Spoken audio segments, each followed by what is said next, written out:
안녕하세요. 생생법률쇼 진행을 맡은 김도희입니다. 매주 화요일 생생법률쇼에서는 생활 문화 이슈를 짚어보고 분석하는 시간 함께 하는데요. 권상희 시사평론가님 모셨습니다. 어서 오세요. 안녕하세요. 반갑습니다.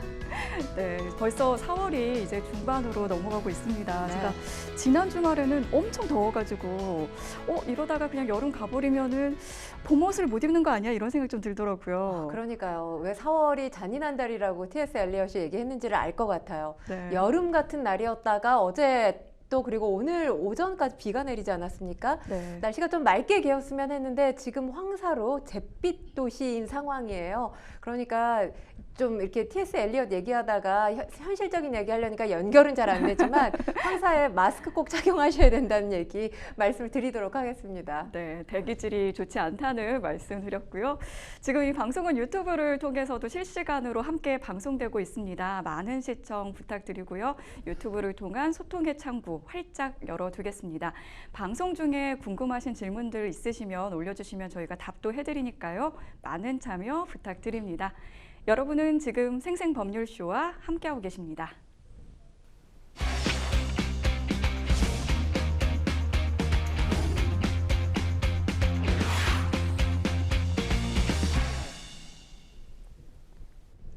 첫 번째 코너는 생생 코멘트입니다. 생생 코멘트는 각 분야에서 화제가 되고 있는 인물과 이슈를 주제로 그 말을 하게 된 배경과 의미를 짚어보는 시간인데요.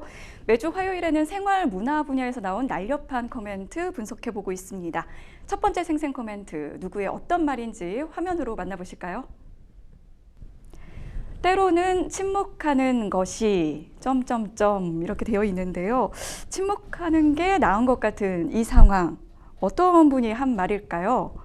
네, 배우 선우은숙 씨와 이혼한 아나운서 유영재 씨의 발언입니다.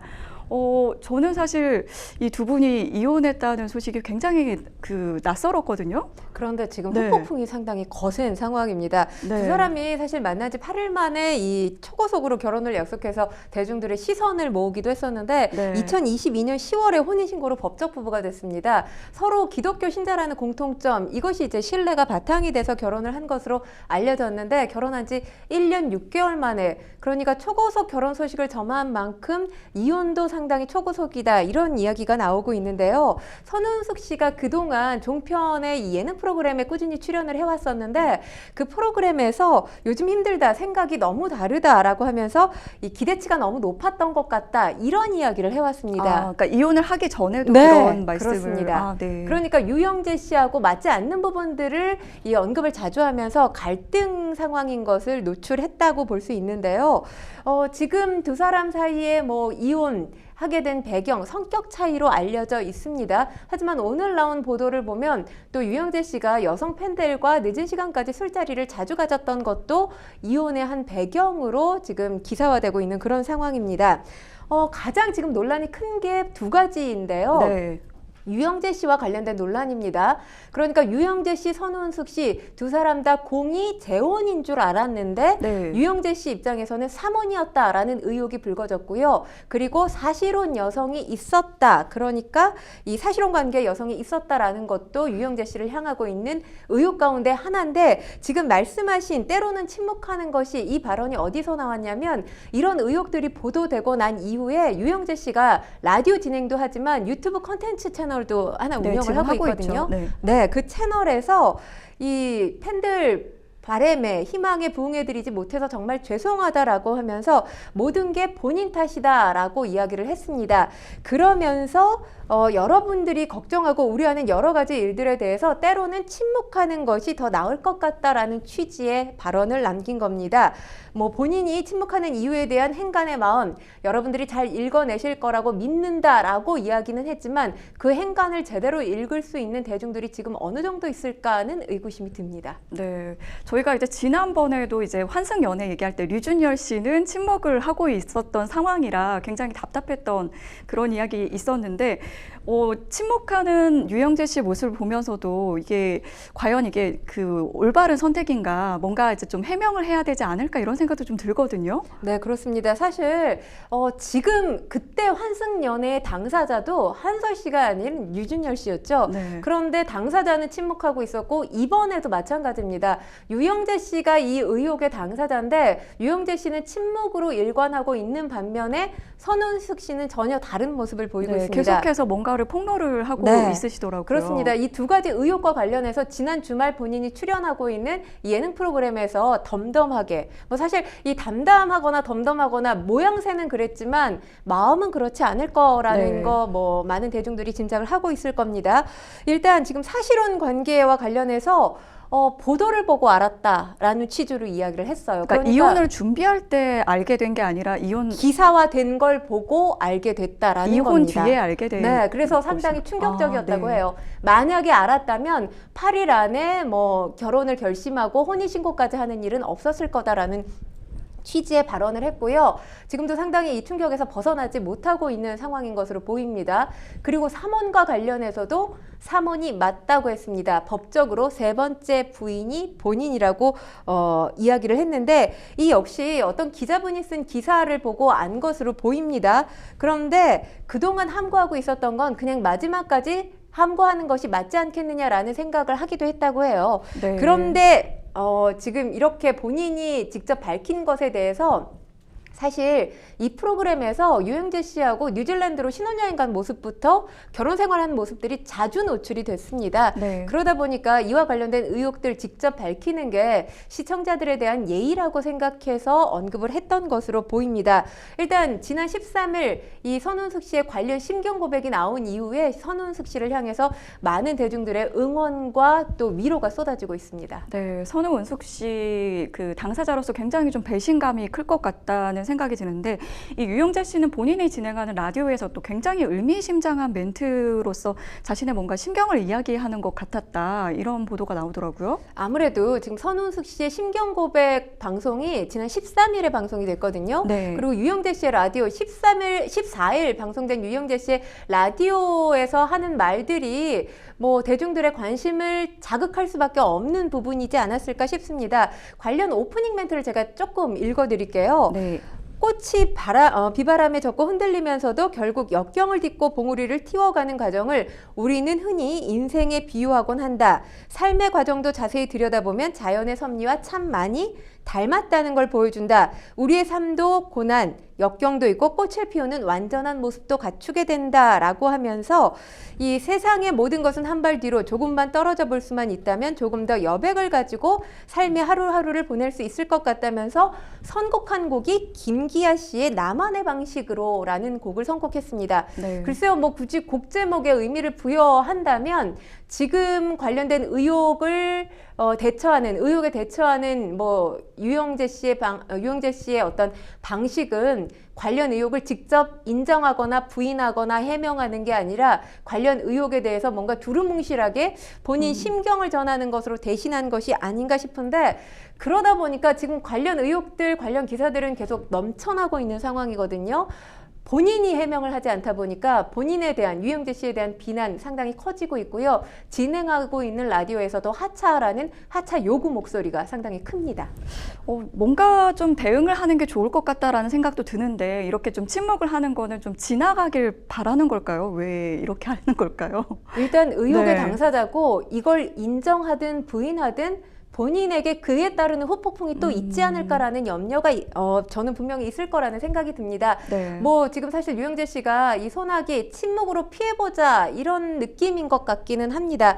하지만 지금 거센 여론을 더 이상 무시할 수는 없을 것 같아 보이는데요.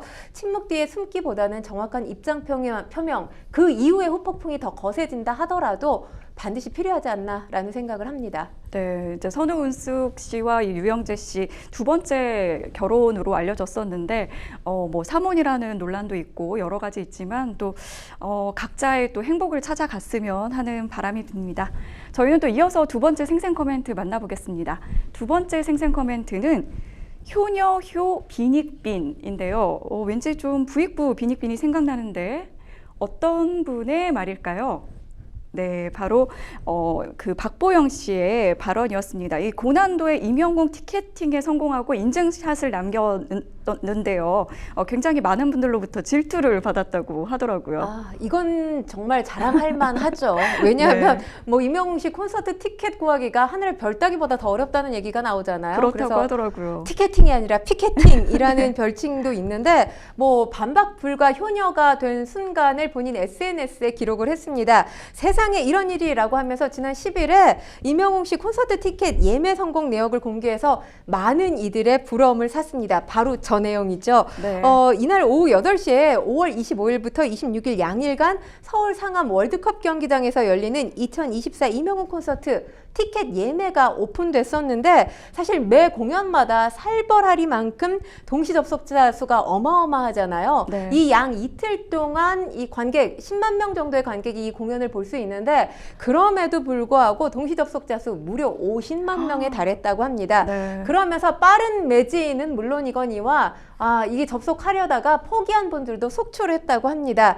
그런데 박보영 씨 이 치열한 관문을 뚫고 부모님 티켓 2좌석을 확보하면서 금손 효녀로 거듭났습니다. 네, 저 같아도 뿌듯해서 자랑을 하고 싶을 것 같은데 온라인에서 이 누리꾼들의 반응이 또 굉장히 재밌더라고요. 일단 뭐 이 티켓을 구매한 분들은 효녀 효자가 되지만 구매하지 못한 사람들은 불효자가 되는 그렇죠. 거죠. 불효자가 됩니다. 불효자가 되는 원리가 이렇게 간단할 때도 있어요. 네. 뭐 일단 엄마 미안해 이렇게 또 불효자가 되네요. 임영웅 콘서트 그거 대체 어떻게 가는 거냐? 대기 줄어드는 거 맞냐? 이렇게 티켓팅 실패 후기가 줄을 잇기도 했고요. 또 박보영 씨를 향해서 이미 효녀인데 사실 박보영 씨 돈 잘 버는 자녀이지 않겠습니까? 네, 이미 효녀죠. 그렇죠. 네. 그 자체만으로 효녀인데 왜 티켓팅까지 성공하냐? 다른 불효자들을 위해서 양보해달라. 못하는 게 뭐냐? 이렇게 재치 있는 반응을 남기기도 했는데 임영웅 씨 티켓 예매에 실패한 분들 임영웅 효도고시 낙방 이런 또 지칭하는 글이 또 있기도 합니다.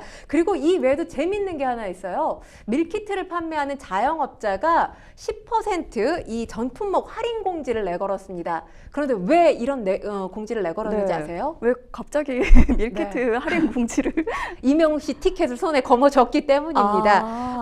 이 치열하기로 악명 높은 이 티켓 예매 성공한 기쁨을 고객들과 나누고 싶다는 의미에서 이렇게 가게 내에 공지글을 올렸다고 합니다. 뭐 아무래도 본인은 이 공연장 부모님 모시고 갈 수 있어서 행복하셨을 것 같고요. 그리고 또 싸게 밀키트를 구입하신 분들은 임영웅 씨 덕분에 이 티켓을 구입하신 자영업자 덕분에 또 호재를 누리신 거니까 일거양득이지 않나라는 생각이 듭니다. 이번에 또 임영웅 씨 콘서트에서 호평이 쏟아지고 있는 것이 하나가 있는데 네. 아무래도 상암 월드컵 경기장 그러면 초록 잔디가 떠오르잖아요. 네. 보통의 경우 그라운드 잔디 위에 이 객석을 마련을 합니다. 그래야지 더 많은 관객들이 와서 볼 수 있기 때문에 보통의 공연들은 그렇게 진행이 되는데 임영웅 씨 같은 경우는 이 서울 월드컵 경기장 잔디 훼손을 우려한 뭐 이 축구 팬들 그리고 관계자들 의견에 귀를 기울이면서 이곳에는 객석을 마련하지 않기로 했습니다. 그래서 역시 임영웅은 다르다라는 칭찬이 이어지고 있습니다. 근데 더 가서 보고 싶은 분들은 좀 아쉬울 수도 있을 것 같다는 생각이 드는데요. 그래도 잔디 보호를 해야 또 좋은 축구 경기에 계속해서 관람할 수 있지 않겠습니까? 중요한 건 사실 임영웅 씨 공연 가기가 힘든 게 언론 관계자들이나 가요계 관계자들은 갈 수 있지 않을까? 그들은 참 좋겠다 이렇게 생각하시는 분들 계실 그럴 거예요. 수 있을 것 같은데요. 그렇지가 않습니다. 임영웅 씨 공연하면 산무 콘서트로 유명하거든요. 뭐가 세계가 없는 건가요? 일단 게스트가 없습니다. 2시간이 넘는 공연을 혼자 다 꾸려가요. 네. 게스트 없고요. 그리고 빈 좌석이 없고요. 초대권이 없습니다. 언론사도 그냥 초대권 받아서 이 콘서트를 볼 수가 없고요. 한간에 이런 얘기도 들려와요. 왜냐하면 본인 공연을 보려고 하는 팬들은 너무너무 많은데 이걸 본인 가족들에게 또 티켓을 줄 수 없어서 부모님도 사실 임영웅 씨 어머님 계시잖아요. 네. 어머님도 임영웅 씨 콘서트는 보기 힘들다라는 이야기도 들려옵니다. 정말 치열한 피켓팅이 어울리는 임영웅 씨의 그 티켓을 얻는 방법에 관한 이야기였고요. 그런데 이제 보통은 이제 안표 거래 이런 것들이 항상 문제가 되지 않습니까? 역시 임영웅 씨 티켓하면 안표 거래가 늘 뒤따릅니다. 지금 안표 거래 명절에 가격도 어마어마해요. 222만 원, 180만 원, 170만 원. 네. 뭐 보통 아르바이트 한 달 비용, 벌어들인 비용이 아니냐 이렇게 생각하실 텐데 이명웅 씨 티켓 사이트, 그러니까 티켓 양도 사이트가 있죠. 여기에 VIP 좌석이 18만 7천 원이라고 합니다. 네. 이 좌석이 222만 2,200원까지 치솟았어요. 222만. 그리고 시야가 방해받는 장소 A석의 티켓값이 11만 원이라고 하거든요. 이 A석조차 22만 원에 판매가 되고 있다고 합니다. 일단 뭐 저희가 앞선 방송에서 이 네. 관련법 개정됐다는 네, 얘기 개정됐다는 말씀을 소식 여러 번 네. 말씀드렸는데 그럼에도 불구하고 지금 안표상들이 이렇게 활개를 치고 있는 건데 지금 보다 못한 공연계가 직접 칼을 뽑아들었죠. 이명웅 씨 측, 이 기획사 측 역시 예매처와 함께 정상적이지 않은 방식으로 예매된 티켓 일일이 확인하면서 강제 취소하고 있는 중이라고 합니다. 굉장히 이제 강경하게 좀 대처를 하는 모습에 좀 저희가 또 기대를 좀 하게 됩니다. 저희 이어서 이제 세 번째 생생 코멘트 만나보겠습니다. 세 번째 생생 코멘트 화면으로 주시죠. 번뇌 멈춰 극락도 락. 이거는 어떤 분의 말인지 제가 직접 영상을 봤기 때문에 압니다. 갑자기 이제 스님이 헤드셋을 켜고 네. 그 EDM을 틀고 이런 모습을 보여줬는데 지금 유진 스님으로 활동하는 개그맨 윤성호 씨가 이제 디제잉한 그 특별 공연이 굉장히 화제가 됐어요. 네, 부처 핸섬 하니까 다들 일어나죠. 이 또한 지나가리, 이 또한 지나가리, 고통을 이겨내면 극락왕생. 다 외우셨네요. 네. 왜냐하면 여기 재미있는 또 저 랩이 있죠. 친구가 잘 나가도 고통 이렇게 아니 사실 이게 지금 종교 박람회잖아요. 네. 4일부터 7일까지 조계종 주최로 2024 서울국제 불교 박람회가 열렸는데 저 지금 영상을 보시면 이게 관련 불교 박람회가 맞나 의심하시는 분들 많으실 거고요. 앞서 우리 변호사님이 말씀을 해주셨지만 저렇게 보면 윤성호 씨인지 진짜 스님인지 저는 처음에 정말 스님이 저런 분이 나오셨나? 네, 오해하시는 분들 많으시더라고요. 네. 뉴진 스님이죠. 근데 실질적으로 저는 사실 뉴진스를 표방하기 위해서 뉴진 스님 재미로 붙인 이름 아닌가라고 생각을 했는데 실제로 지난해, 이제 법명을 받은 것 같더라고요. 조계사에서 네. 법명을 받았고요. 그 이전에 윤성호 씨가 이 한 예능 프로그램에서 일진 스님이라고 얘기를 했거든요. 네. 근데 일진이라는 단어가 우리가 언뜻 생각하기에 딱히 좋은 이미지가 떠오르는 단어가 아니잖아요. 네, 일진 스님보다는 유진 스님이 훨씬 잘 만드신 것 같아요. 근데 그 네. 일진 스님도 뜻은 좋더라고요. 하나로 나아가리라는 뜻이었는데 그렇게 활동을 했고 그것 또한 법명이었다고 합니다. 네. 그런데 지난해 이렇게 바뀐 법명으로 무대에 서게 됐고요. 사실 윤성호 씨가 공연을 하기 전에 유진 스님이 공연하기 전에 앞서서 걸그룹이 공연을 했어요. 네. 중요한 건 제가 그 걸그룹이 공연한 영상도 봤거든요. 관객들이 꿈쩍도 하지 않고 있습니다. 네. 그렇게 뭐 화려한 퍼포먼스를 보이고 있음에도 불구하고 아무도 웃지도 않고 아무도 박수도 안 쳐요. 굉장히 엄숙한 분위기로 있는데 뉴진 스님이 일거의 분위기를 바꿔놓으면서 사실 이 공연 때문에 관람객도 증가했다고 해요. 네. 관람객의 80%가 2030 MZ세대였다고 하는데 지금 이 박람회가 무려 2013년부터 10년이 넘은 박람회예요. 근데 그동안은 어르신들이 많이 참석을 했는데 뉴진 스님 입소문을 타면서 앞으로가 더 기대되는 박람회로 거듭나지 않겠느냐, 불교계 기대가 큰 상황이고요. 다음 달에 이제 연등 행사가 있지 않습니까? 네, 그때도 부처님 오신 날 기념해서 또 오신다는 얘기가. 그렇습니다. 뉴진 스님과 EDM 난장을 다시 볼 수 있다고 합니다. 정말 근데 이렇게 그 젊은 세대들에서 이렇게 환호를 하는 데는 좀 이유가 있을 것 같거든요. 좀 뭔가 이게 통쾌하다, 이렇게 생각지 못했던 그런 뭐 예상치 못했던 그 깜짝스러운 그런 이미지 때문일까요? 뭐 그렇죠. 때문일까요? 아니 왜냐하면 이번에 이 불교 박람회의 모토, 그러니까 슬로건이 재밌는 불교였어요. 네. 재밌는 불교 하니까 일단 궁금증이 가지 않습니까? 그런데 출연진들 몇몇 뭐 이 공개된 것들을 보면 EDM 난장도 있어? 뭔가 궁금할 거예요. 그러다 보니까 지금 이 프로그램을 직접 체험한 분들 가운데 다 이게 불교 신자가 아니라고 합니다. 종교가 없는 분들도 계시고요. 심지어 인터뷰한 분들 가운데 성당 다니신다는 분들도 계셨습니다. 그러니까 요즘 젊은이들 그만큼 힙한 것에 민감한 것이고 이 종교에서도 이 힙하다는 느낌, 힙하다는 감성은 예외일 수 없지 않나라는 생각이 듭니다. 이게 불교 하면 정말 이제 그 다도하거나 이렇게 굉장히 이렇게 정숙한 분위기라고 생각을 했는데 정말 들썩들썩하는 그 경쾌한 이미지가 좀 새롭게 다가오는 것 같아요. 뭐 이번에 인공지능 AI 부처가 고민 상담 해주기도 했고요. 임종 체험 또 출가 상담 부스도 인기를 끌었다고 합니다. 그리고 또 한 가지 재밌는 게 있어요. 네. 나는 솔로라는 프로그램들 요즘 많이 좋아하시잖아요. 네, 엄청난 인기를 끌고 있죠. 나는 솔로를 표방한 또 젊은 남녀의 미팅을 주선하는 프로그램이 절에서 열립니다. 네. 열렸죠. 나는 절로. 네. 근데 네. 이 나는 절로 프로그램도 상당히 지금 인기가 많아요. 이 나는 절로 프로그램을 운영하기 위해서 보건복지부에서도 사업비 일부를 지원을 했다고 하는데, 왜냐하면 지금 혼인율이 감소하면서 출산율도 떨어지고 있지 않습니까? 그래서 젊은 남녀들의 만남을 주선하기 위해서 정부 또 종교가 머리를 맞댔다고 하는데, 이 나는 절로가 흥행에 성공을 하면서 나는 교회로, 나는 성당으로도 생기지 않을까 기대하고 있는 중이라고 합니다. 네, 불교에서 정말 이 MZ 세대의 취향을 정말 딱 확실하게 파악한 맞춤형 그 마케팅을 제대로 잘 하고 있다, 이런 생각이 좀 드네요.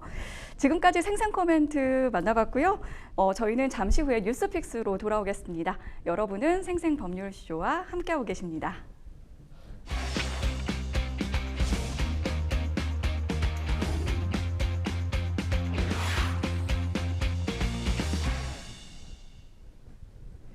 분야별 가장 핫한 소식을 집중 분석해보는 시간 뉴스픽스 시작합니다. 매주 화요일에는 생활 문화 분야 주요 이슈들을 짚어보고 있는데요. 오늘 만나볼 첫 번째 주제는 가짜뉴스 양산 사이버 레카 강력한 엄벌 의지입니다. 자, 사이버 레카, 왠지 레카라고 하면은 그 견인차 생각이 나는데 네. 사이버 레카는 정확하게 어떤 뜻인가요? 사실 견인차는 뭔가 교통사고가 나든지 차에 문제가 생길 때 그 현장을 정리해주는 역할을 해주잖아요. 네. 근데 사이버 레카는 문제를 더욱더 키우고 있는 사람들입니다. 유튜버 상에서. 이슈나 사건 등을 빠르게 다루고 있는 유튜버들이에요. 그런데 그냥 빠르게 다루는 것에서 그치는 것이 아니라 이 자극적으로 만들어내기 위해서 이것저것 기사들이나 영상들을 짜깁기 하기도 하고요. 무분별한 루머를 생성해내면서 사회 악이라는 평가를 받고 있습니다. 이 사이버 레카의 주된 대상들, 연예인이 가장 주된 대상이 되고 정치인이나 이런 유명인들을 또 대상으로 삼기도 합니다. 사실 연예인들 관련된 루머에는 많은 대중들이 관심을 가져요. 이게 네, 굉장히 그렇죠. 자극적이죠. 이 자극적인 썸네일로 일단 조회수 장사하는 것도 사이버 레카의 특징이라고 할 수 있는데, 중장년층이라든지 노년층 그리고 10대 청소년들 같은 경우는 사실 정보 분별하는 능력이 탁월하다고 보기는 어렵지 않겠습니까? 그러다 보니까 사이버 레카들이 만들어낸 이런 악성 루머들이 팩트가 아니냐 이렇게 믿는 경우가 많아서 사회적 문제로 대두되고 있는 상황입니다. 네, 그 요즘에 사이버 레카가 유난히 좀 이렇게 많아지는 좀 이유가 있을까요? 가장 중요한 건 이들은 익명성 뒤에 숨어 있다고 생각을 합니다. 그러니까 익명성 뒤에 숨어 있지 않는다 하더라도 여러 가지 연구 논문이나 연구 결과를 보면 사실 이 온라인 공간이라는 것이 뭔가 익명성이 보장된 공간이라는 느낌을 준다고 하는 거예요. 근데 익명성이 보장된다고 하면 나의 행동이 타인에게 어떤 영향을 줄지에 대해서 특별하게 고민하지 않는다는 겁니다. 아무래도 그러니까 대면으로 보는 것보다는 그렇죠. 좀, 네. 그런 특징이 있고요. 그리고 또 하나는 충동성이 더욱더 심해진다는 거죠. 왜냐하면 오프라인 같은 경우는 통제를 해줄 수 있는 사람들이 있습니다.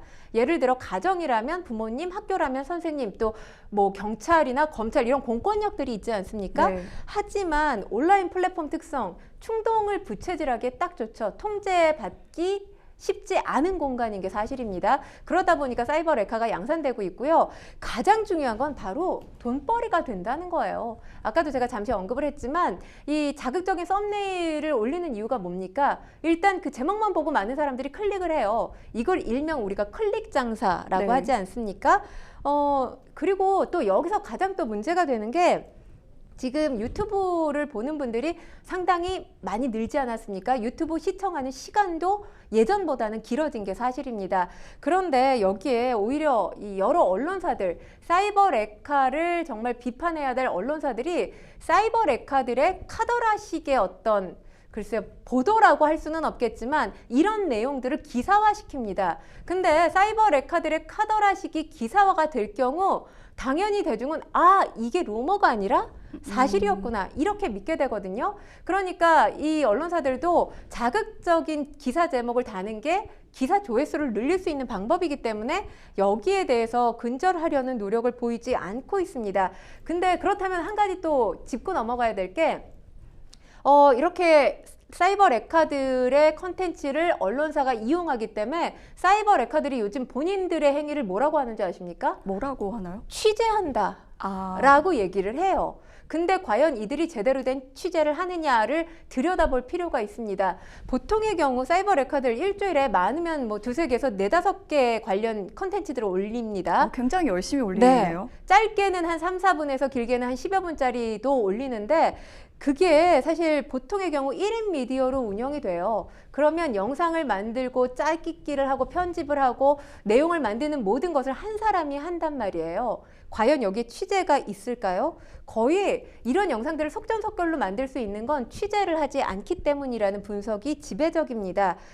그러니까 하나의 예를 제가 말씀을 드리면 유튜버 프리지아를 다뤄서 유명해진 사이버 레카가 있는데 이 프리지아의 아버지 직업과 관련된 논란이 불거지기도 했습니다. 이 직업에 대한 의혹을 제기하면서 그 근거로 프리지아 아버지가 부산 해운대에서 A 유흥업소를 운영한다 이런 내용을 올렸는데 이게 유튜브 댓글이었어요. 근데 이걸 취재한다라고 포장하는 겁니다. 전혀 근거가 없는 얘기를 그냥 그렇죠. 자신 있게. 그야말로 카더랍니다. 그러니까 돈을 위해서 상처가 되든 상처가 되지 않든 불법이든 그렇지 않든 마다하지 않는다는 겁니다. 네. 그런데 그동안에는 이제 유튜브가 아무래도 이제 해외에 좀 본사를 둔 플랫폼이라서 이거를 이제 좀 제대로 누가 이렇게 했는지를 특정하기가 좀 어려웠던 그런 부분이 있었다고 하더라고요. 그러다 보니까 이게 이제 그야말로 익명성 뒤에 숨어서 나쁜 짓을 계속하게 된 원인 중에 하나라고 볼 수 있는 건데 여기에 철퇴를 하려고 노력한 그러니까 최초의 시도를 한 가수가 있죠. 바로 아이브의 멤버인 장원영 씨였는데요. 보면 이 장원영 씨 대표적인 사이버 레카 탈덕 수용소 운영자로부터 이제 유명 연예인이라는 표적이 돼서 관련해서 악성 루머뿐만 아니라 악성 댓글에 시달리기도 했습니다. 장원영 씨의 소속사 측 그러니까 이게 국내 법원을 상대로 한 것이 아니어서 굉장히 과정이 쉽지 않았습니다. 제가 좀 말씀을 드리면 팬들 제보뿐만 아니라 법무법인 도움을 받아서 증거를 하나의 양식으로 정리를 했습니다. 그리고 탈덕 수용소의 영상을 캡처한 뒤에 이게 사실이 아니다. 거짓 내용이다, 거짓 주장이다라는 소명 자료를 만들었고요. 소송도 상당히 길게 이어졌습니다. 미국 법원을 대상으로 해요. 왜냐하면 아시다시피 변호사님 말씀하셨지만 유튜브는 우리나라 회사가 아니잖아요. 구글입니다. 그러니까 정보 공개를 미국에 해야만 가능합니다. 회사에 직접 하면 정보 공개가 이루어지지 않고요. 법원을 통해서 정보 공개 요청을 해야 됩니다. 그래서 정보 공개를 할 수 있다라는 평가, 그러니까 판결을 받고 정보 공개가 이루어져서 박모 씨가 지금 탈덕 수용소 운영자인 것을 알아내게 된 겁니다. 이후에 소속사 박 씨를 상대로 민사, 형사상 소송을 제기했고요. 경찰은 형사사건에서 명예훼손 혐의를 인정해서 검찰로 박 씨를 성취했습니다.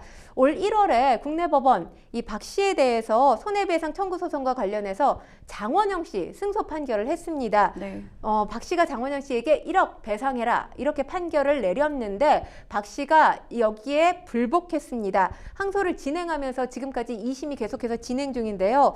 여전히 법적인 소송을 이어가고는 있지만 사이버 레카에 대해서 이 단죄, 물꼬를 텄다는 점에서 상당히 의미 있다고 볼 수 있고요. 하지만 이 과정에서 미국 법원을 상대로 하다 보니까 시간도 오래 걸렸을 뿐만 아니라 비용도 막대하게 지불됐고요. 또 인력이 상당히 국내 법원을 상대로 한 것보다 훨씬 크게 소요됐다고 합니다. 시간과 비용이라는 측면에 있어서 사실 정말 강력한 의지와 또 노력이 있지 않으면 거의 불가능에 가까울 수도 있는데 이 장원영 씨가 쏘아 올린 이 사이버 레카 고소에 이어서 뉴진스와 또 소속사 어도가 캘리포니아 연방 법원에 이 유튜브 계정 소유주에 대해서 그 신원을 좀 구글이 공개해달라 또 이런 또 내용이 있더라고요. 네, 그렇습니다. 이 해당 이 보도에 따르면 이 계정 소유자 수십 개의 동영상에서 뉴진스 각 멤버들에 대해서 명예훼손 발언을 일삼았습니다. 이게 지금 누적 조회수가 거의 1,300만 회 이상을 기록한 것으로 알려졌는데 1,300만회요? 네, 그렇습니다. 여기에 이제 소속사가 법적 대응을 하기 위해서 해당 사이버 레카의 신원 공개 요청을 미국 법원에 했던 겁니다. 뉴진스 이 지금 사이버 레카 채널이 중학교 7학년 계정이에요. 계정 이름이 중학교 네. 7학년. 네, 그렇습니다. 이 삭제하는데 이 계정이 없어졌어요. 삭제하는데 뉴진스와 소속사가 상당히 애를 썼습니다. 그런데 이 채널에서 뉴진스 멤버들만 다룬 게 아닙니다. 르세라핌이라든지 뭐 한소희 씨, 또 에스파 이렇게 유명 여자 연예인들을 상대로 악의적으로 편집한 동영상 또 쇼츠 영상을 올려서 높은 조회수를 기록했습니다. 결국 이 계정이 삭제가 됐는데 이 유튜브 커뮤니티 가이드를 유튜브에서는 유튜브 커뮤니티 가이드를 위반했기 때문에 채널을 삭제했다라는 입장인데 이 계정 운영자 뻔뻔한 태도로 지금 비판을 받고 있습니다. 뉴진스 소속사가 본인을 고소했다고 하면서 자고 일어나 보니까 이게 대체 무슨 일인지 밝힌 내용 중에 가장 화가 나는 부분이 네. 처음엔 아이돌에 관심도 없었는데 재미삼아 영상을 올리다 보니까 여기까지 왔다라고 합니다. 그러니까 이들이 흔히 말하는 취재가 아니라는 거죠. 뿐만 아니라 해당 영상 뉴진스 멤버들 사진을 또 사용하면서 외모 비하하는 발언 계속하고 있습니다. 네. 근데 정말 그 유튜브 채널을 그분이 뭐 삭제를 하고 또 하루 만에 다시 채널을 만들었다고, 그리고 지금도 활동을 재개하고 있다는 그런 얘기가 들리던데 정말 좀 무서운 것 같아요. 일단 다시 계정을 만들고 똑같은 활동을 또 다시 하고 있는 건데, 그러다 보니까 이제 팬들 아직도 정신 못 차렸냐 이렇게 비난의 목소리를 내고 있습니다. 여기에 또 가만히 있지 않고 모욕성 발언으로 응수하면서 충격을 주고 있는데요. 관련해서 지금 이게 사칭이 아니냐, 이 계정 새로 만들어진 계정이 다시 만든 게 아니라 누군가 사칭한 계정 아니냐 이런 의혹이 제기되기도 했지만, 사실 사칭이냐 아니냐의 중요성보다는 그럼에도 불구하고 지금 똑같은 건 이 여성 연예인들 역시나 루머를 유포하는 그런 계정이라는 거죠. 네. 소속사 차원에서 강경 대응에 나섰음에도 불구하고 이렇게 반성은커녕 이 뉴진스에게 고소당했다 이걸 뭔가 자랑하듯이 내세우는 모습, 역시나 팬들의 우려가 계속되고 있습니다. 네. 결국 누군가에게 상처를 주고 또 인격을 좀 훼손하는 말들이 결국 다 자기 자신에게 돌아온다고 생각이 들거든요. 그렇죠. 사실 그걸 알아야 되는데, 사이버 레카들은 일단 이게 조회수가 돈이 되니까 돈이 사람 눈을 금방 어둡게 한다고 하잖아요. 네. 봐야 하는 것들을 못 보고 있는 게 아닌가 합니다. 근데 뭐 이들에 대해서 지금 이게 만약 사칭 계정인지 아니면 이 계정 주인이 다시 똑같은 계정을 만든 건지 명확하진 않습니다. 만약에 이 계정이 철퇴당했는데 그 계정 운영자가 똑같은 계정을 똑같이 만들었다면 저는 이 부분에 대해서는 유튜브에서 반드시 어떤 조치, 어떤 관련 매뉴얼을 내놔야 되지 않을까라는 생각도 해봅니다. 네, 강력한 처벌 그리고 좀 실효성 있는 대책이 좀 마련됐으면 좋겠습니다. 저희 계속해서 뉴스픽스 두 번째 주제로 넘어가 보겠습니다. 뉴스픽스 두 번째 주제는 팬심 넘어 돈벌이 된 포테크입니다. 포테크요? 전 포테크가 요즘에 좀 성행을 하고 있다고 하는데 이 포테크 뭔가요? 포테크, MZ세대들은 그렇게 생각을 해요. 내 카드에 있는 포인트로 재테크하는 게 포테크 아니야? 네, 라고 저도 얼핏 지금 포인트로 재테크가 가능할까? 이런 생각이 들었는데. MZ세대들은 그렇게 생각을 하지만 청소년층은 그렇게 생각하지 않습니다. 일단 포테크를 알려면 포토카드를 알아야 돼요. 아, 포토카드요? 네, 통상적으로 가수 음반을 사게 되면 랜덤으로 한 장씩 들어가 있습니다. 한정판 굿즈를 의미하는데 이를 통해서 재테크하는 게 포테크입니다. 그러니까 뭐 그룹 내에서 인기가 많은 멤버의 포토카드, 특정한 컨셉으로 사진을 찍은 이 포토카드 같은 경우는 고가의 거래가 되기도 합니다. 앨범을 1, 2만 원대에 구매를 해요. 그런데 이 앨범 샀다고 여기에 포토카드가 들어있으리란 보장은 없습니다. 그러니까 사실 앨범을 많이 살 수밖에 없는 구조죠. 뭐 아이돌 굿즈 가운데 포토카드가 가장 인기가 많은데 여기는 이유가 있습니다. 일단 희소성이 있고요. 네. 그리고 간편한 수집이 가능하기 때문이라는 분석이 나오고 있습니다. 일단 뭐 회사에서 돈을 이제 받고 포토카드만 따로 파는 게 아니에요. 네. 그러니까 원하는 포토카드를 곧장 살 수도 없고 음반을 여러 개 사서 이 포토카드가 있을지 없을지 확률상 알 수가 없습니다. 한정돼 있기 때문에 수집욕이 인다는 거죠. 수집 욕구를 오. 불러일으킨다는 이유가 있습니다. 그러다 보니까 뭐 어른들 입장에서는 아이들이 벌써 이 포토카드를 통해서 재테크를 한다는 것, 물질 만능주의에 빠진 거 아니냐 이런 우려 섞인 목소리도 있지만 그 세대만의 문화이기 때문에 이해해줘야 한다 이런 반응도 나와 있습니다. 일단 뭐 경제적인 측면에서 본다면 새로운 세대들 시장의 이 수요 공급 원리를 포토카드를 통해서 배운다라고 또 분석하는 경우도 있습니다. 근데 이게 테크라고 하면은 어쨌든 뭔가 이걸 사두면은 가치가 꽤 그렇죠. 있다라고 봐야 되는데 어느 네. 정도로 지금 경제적인 가치가 생기는 건가요? 그러니까 이게 사실 천차만별입니다. 네. 몇십만 원에서 몇백만 원 단위로 거래가 되기도 합니다. 네. 이게 어떤 방식으로 거래가 되냐면 일단 포토카드 가차라고 해서 뽑기 방식으로 시중에 풀립니다.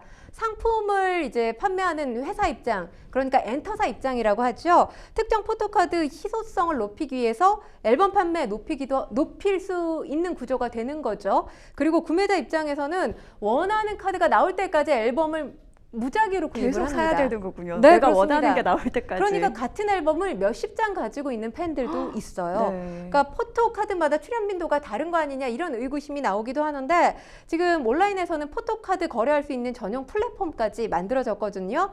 뭐 희소성이 있는 포토카드 적게는 수십만 원에서 많게는 뭐 100만 원대 거래가 되기도 합니다.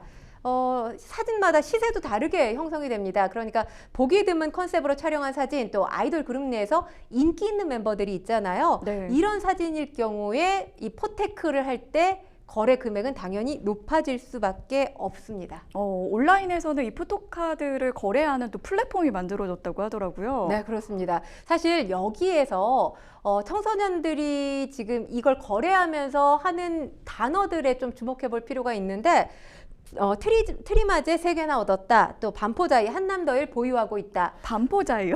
네. 아파트 이름을 이렇게 이야기하는 건가요? 다들 그렇게 생각하실 거예요. 그런데 네. 사실 청소년들이 아파트를 갖기는 어렵잖아요. 네. 부동산 커뮤니티에서나 볼 법한 이야기들이 포테크를 하면서 생겨나고 있습니다. 뭐 해당 아파트에 거주하는 사람들이 쓰는 말이 아닌데 이 팬들 사이에서 포토카드가 워낙 고가로 거래되니까 포토카드를 서울의 고가 아파트 단지에 빗대서 이렇게 표현을 한 겁니다. 그렇군요. 네, 뭐 한남더일, 시그니엘 이렇게 서울에서 고가로 꼽히는 국내 아파트 단지들이 이 포테크에 이용이 되기도 합니다. 내 손에 한남더일 있다, 뭐 이렇게 특정 포토카드 자랑하기도 하고요. 또 이 중고거래 사이트에 이 반포자이 양도합니다. 아파트를 양도할 리는 없겠죠. 네, 부동산 사이트도 아닌데. 네, 그리고 구하기 힘든 포토카드를 구할 때 또 어떤 이야기가 나오는지 아십니까? 매물이 없다. 이런 표현도 씁니다.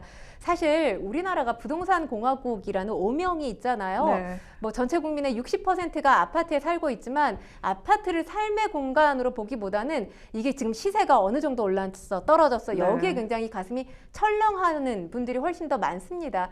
그렇기 때문에 부모님의 그런 대화를 그리고 TV나 뭐 유튜브를 통해서 그런 내용을 많이 접하게 되다 보니까 청소년들이 이런 단어를 서스럼 없이 쓰는 게 아닌가라는 생각이 드는데 네. 청소년들의 어떤 물질 만능주의를 비판할 게 아니라 글쎄 우리나라의 부동산 공화국을 어른 입장에서 좀 돌아봐야 되지 않을까라는 생각을 포테크를 공부하면서 좀 해봤습니다. 네. 그런데 이게 아까 말씀해 주신 것처럼 내가 원하는 카드를 얻으려면 뭐 앨범을 수십 장을 사고 있다 이러면은 우리가 그동안 케이팝이 굉장히 발전하고 이렇게 수익도 많이 나고 했던 게 사실은 거품이 아니었나 이런 생각도 좀 들거든요. 왜냐하면 지금 미국이나 영국 언론 같은 경우에 지금 케이팝에서 포토카드가 인기를 끌고 있는 현상에 대해서 비판하는 목소리가 많습니다. 네. 뭐 공신력 있는 대표적인 차트 하면 빌보드 차트 떠올리시잖아요. 네. 근데 여기에 음반 판매 이 집계가 됩니다. 네. 중요한 건 포토카드를 사기 위해서 음반을 산다는 게 과연 그 가수를 좋아해서 또는 그 가수의 음악을 좋아해서 사는 게 맞느냐라는 거죠. 그렇죠. 그렇기 때문에 음반을 구매하는 어떤 본질이 희석됐다라는 부분에서 지금 비판이 있는 게 사실입니다. 하지만 포토카드로 고액의 어떤 수익을 올리고 있는 엔터사들로서는 이걸 포기할 수 없다는 입장인데요. 보면 지난해 사업보고서에 따르면 하이브 같은 경우는 음반, 음원 매출이 9천억이 넘었습니다. 이 가운데에서 포토카드 포토카드의 기여분이 얼마나 될지는 정확하게 알 수 없습니다만 지금 뭐 굿즈 같은 매출액이 3천억 원이 넘어요. 그러니까 여기에 포토카드 수요도 적지 않을 거다 이렇게 추정이 가능해 보입니다.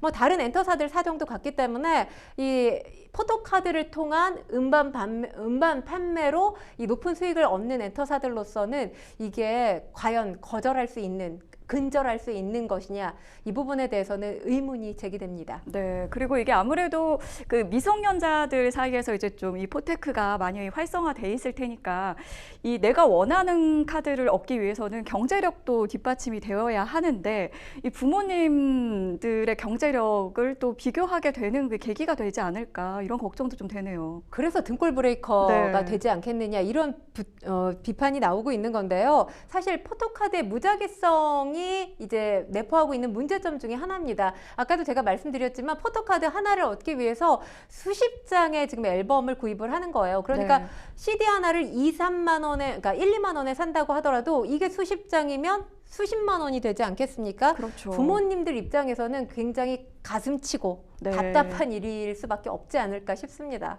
그러면은 이제 케이팝의 좀 그런 가치도 좀 하락할 수 있고 이 부모님들도 굉장히 힘든데 이거를 좀 뭐 개선할 수 있는 그런 방법이 좀 있을까요? 일단 가장 중요한 건 사실 돈벌이가 되면 무조건 오케이 하는 엔터사들의 사고방식이 변해야만 개선책이 나올 수 있지 않을까라는 생각이 드는데 중요한 건 지금 이 관련해서 역직구가 또 많이 이루어지고 있다는 거예요. 역직구는 뭔가요? 그러니까 엔터사가 더더군다나 포기할 수 없을 건데 네. 지금 포토카드 우리 국내에서만 소비가 되는 게 아니에요. 아, 해외 시장까지 네, 있어요. 해외 팬들, 그러니까 케이팝을 좋아하는 해외 팬들, 내가 좋아하는 이 케이팝 멤버의 사진을 갖고자 하는 해외 팬들이 또 이 우리나라 직구를 통해서 포토카드를 사기 위해서 CD를 구매한다는 겁니다. 네. 이 시장을 보면 지난해 역직구 거래 건수가 4천만 건이 넘어요. 네. 그리고 거래액이 20억 3,300만 달러.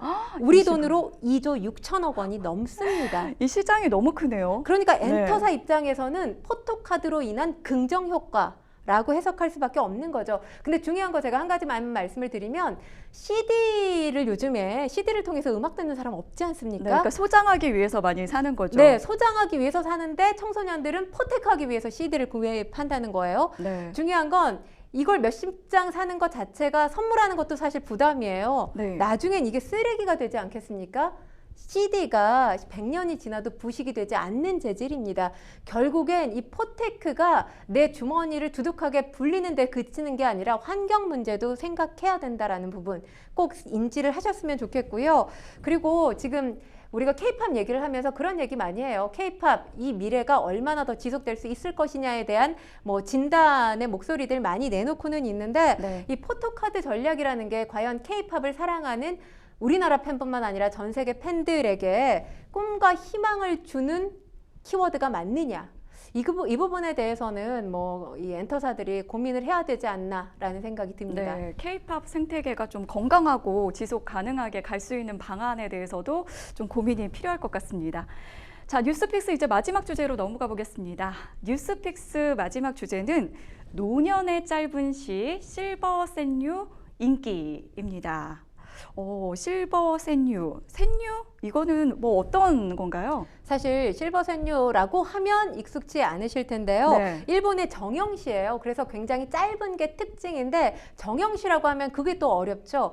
일본의 생활시라고 아시면 됩니다. 네. 요즘에 뭐 우리나라뿐만 아니라 일본 상당히 인기가 많은데 최근에 우리나라에서도 공모전이 열렸고 이 공모전 굉장히 뜨거웠다고 합니다.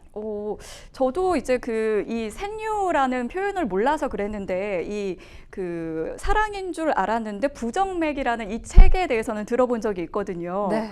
네. 이게 베스트셀러였어요. 네. 그러니까 사실 이 제목만 들으면 어떤 개그맨의 개그 코드가 아닌가 웃으신 분들 많으실 거예요. 저도 이 제목만 듣고는 상당히 빵 터졌거든요. 네네. 근데 샌유의 특징을 보면 사실 노년층들이 즐겨 쓰기 때문인지 모르겠지만 상당히 웃음을 주지만 그 이면으로 곱씹어 보면 좀 슬프기도 합니다. 뭔가가 남는 그 느낌이 그렇죠. 있더라고요. 우프운 거죠. 그러니까 사랑이 찾아온 줄 알아서 이 가슴 두근거림이 너무 좋았는데 부정맥이더라고요. 병원에 가봤더니 부정맥 진단을 네. 받았다는 거죠. 일단 재밌게 웃을 수 있어서 기분은 좋습니다. 하지만 곱씹어서 노년의 삶을 돌아보게 한다는 데서 의미가 있고요. 또 이 시대를 보면 뭐 건강이라든지 또 늙어감, 노화죠. 또 삶과 죽음에 대한 재치 넘치는 글들이 많은데 제가 조금 더 재미있는 이 센뉴들 소개를 해드릴게요. 네. 어떤 얼굴이든 사기꾼으로 보이는 인터폰. 아, 어르신들이 인터폰을 볼 때 네. 그렇다는 거죠. 그리고 AI에 요즘에 많은 것들 물어보시잖아요. 어르신들은 이런 걸 물어본다고 합니다. AI에 저승 가는 길 물어본다. 이런 또 센유가 있었고요. 네. 숙제를 손자에게 부탁받아 어둠의 알바. 그리고 어르신들이 동창회에 갈 때 반드시 가져가야 될 게 있습니다.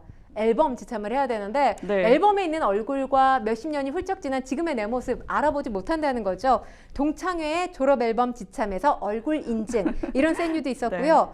자기소개는 이름, 출신, 취미, 그리고 지병. 아, 이것도 웃음이 나지만 슬프기도 해요. 이게 네. 제23회 일본의 실버센유 공모전 입선작 중에서 제가 소개를 해드린 거고요. 또 재미있는 것, 지금 화면으로도 나와 있는데 네. 연상이 내 취향인데 이제 없어. 어떡하죠? 손을 잡는다. 옛날에는 데이트, 지금은 부축. 분위기 보고 노망난 척해서 위기 넘긴다. 연세가 많으셔서요. 그게 병명이냐? 시골 의사요. 물온도 괜찮냐고 자꾸 묻지 마라. 나는 무사하다. 이런 또 센유도 있고요. 네. 종이랑 펜 찾는 사이에 쓸 것 까먹네. 이 두근거림 옛날엔 사랑인데 지금은 병. 그러니까 짧은 시기는 하지만 나이 듦에 대한 통찰과 재치가 엿보이기 때문에 또 읽는 분들, 접하는 분들한테는 미소 짓게 하는 게 아닌가 싶습니다. 근데 쓸 거를 찾다가 깜빡했다는 건 저도 그 약간 공감이 가는 걸 보니 네. 저도 이제 나이가 들고 있나 이런 생각이 드는데 우리나라에서도 만 60세 이상을 대상으로 하는 또 짧은 시 공모전이 열렸는데 굉장히 또 응모작이 많이 들어왔다고 하더라고요. 무려 전국에서 5,800여 응모작이 네. 도착을 했다고 합니다. 그 가운데서 100편이 본심에 올랐다고 하고요. 한 출판사에서 이 수상작을 포함해서 100편을 모아서 관련 책을 냈습니다. 책 네. 제목이 살아있다는 것이 봄날이라는 제목의 책입니다. 여기서 지금 이 짧은 시 응모전에서 대상을 차지한 시 소개를 해드릴게요. 올해 정년퇴임을 앞두고 있는 60대 초반의 교사가 쓴 내용이 대상을 받았는데요. 아내의 다른 손등을 오긋이 쥐고 걸었다. 옛날엔 캠퍼스 커플, 지금은 복지관 커플. 이 두 분이 캠퍼스 커플로 지금까지 연을 네. 함께 해오고 있다고 하는데 이제는 복지관을 함께 다니신다고 합니다.